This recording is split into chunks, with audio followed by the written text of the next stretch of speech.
Alright, here's a quick gear yell on the SQ8. It's a HD camera, 1920 by 1080 max from GearBest. And as you can see by the dime that's right next to it, it's a pretty small camera.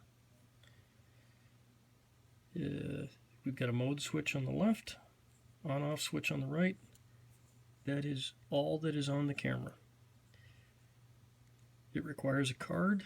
It's a TF card, which you do need to purchase separately. One thing to note is when you put the card in, make sure that you bring it toward the board side, because there have been people who put them in like this.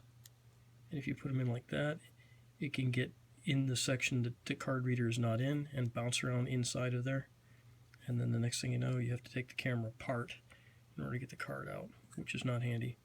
These are 4 LEDs that can be used to run this camera in complete darkness in infrared mode.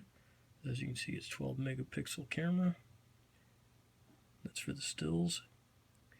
Full HD for video. It'll also do 720 in the original mode.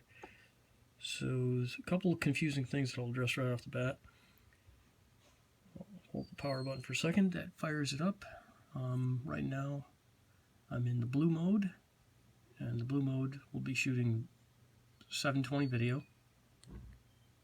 You hit the mode switch, and then that brings you into this blue-red, and that brings you into the higher resolution.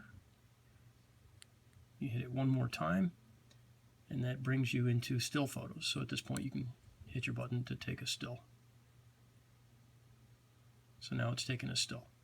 You can see when I took the still, it goes out. I'm going to do the same thing and take a picture here. So when I go into video mode, so I'm going to go back around, I hit my mode button again. Now my blue light's on. So now I'm going to hit the power button, it flashes a couple times and goes out.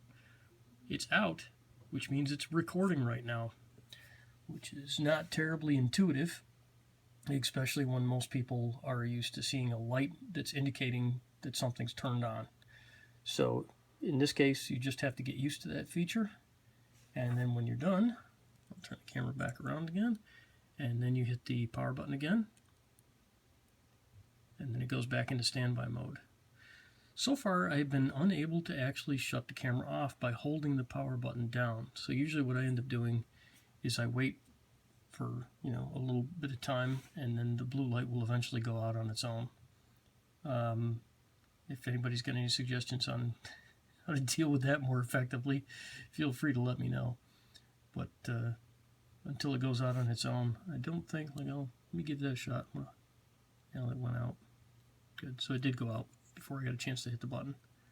So then you take your card out, and then you put it into your reader, or you can use the USB cable that comes with it to transfer the files. In my case, I bought a secondary card reader, which you can get from anybody. I bought this particular one from Kensington. Card goes in there, and then you can put it into a card reader. But generally, the easier thing might be just to hook the USB cable up and run it that way. So I'll include a link down below, and that'll show the footage that I just shot with this camera. Other than it having pretty bad sound sync issues, it is definitely worth the price of admission. I'll also put a link to the GearBest where this camera can be purchased. But it's metal, it's a fairly substantial thing. The clip is okay as long as you turn it in the direction that the screw is in, because sometimes it'll loosen itself off and this will come off. This also comes with a car mount. When you click the car mount on, supposedly you can hook it up to your dash and use it in your car. And that's it.